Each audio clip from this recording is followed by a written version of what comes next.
देख रहे हैं इंडार्क राजकुमार के साथ। इंडार्क की आज की कहानी में आगे बढ़ने से पहले अगर आपने हमारा चैनल अभी तक सब्सक्राइब नहीं किया है तो कर लें और साथ ही बेल आइकन को भी जरूर दबाएं।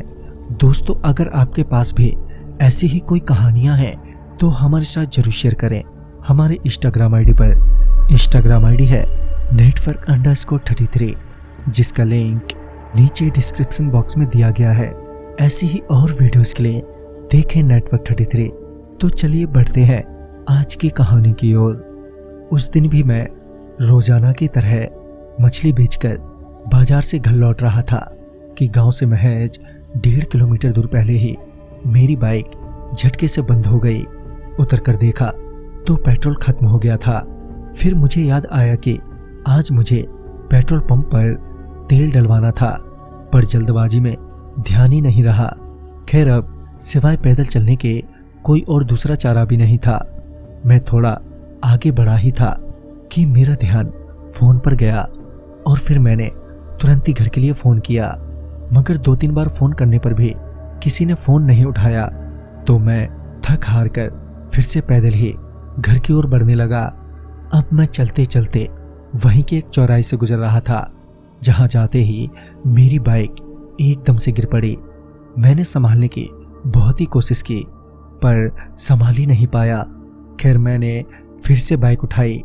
मैं बाइक उठा ही रहा था कि मेरी बाइक अचानक ही सरक कर मुझसे काफी दूर जाकर रुकी। ये देखकर मैं एकदम से डर गया और वहां से भागने लगा। मैं भाग ही रहा था कि बाइक की रोशनी मुझ पर पड़ी। पीछे पलटा तो मेरी बाइक अपने आप ही खड़ी हो गई थी। तभी मुझे गाड़ी पर बैठी एक परछाई सी दिखाई दी जो एकदम काली थी। उस चांदनी रात में वो काली परछाई बिल्कुल साफ नजर आ रही थी। उस परछाई को देखकर मुझे अपनी आंखों पर बिल्कुल भी विश्वास नहीं हो रहा था।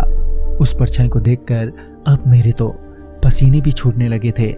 मेरा दिल जोरों से धड़कने लगा था।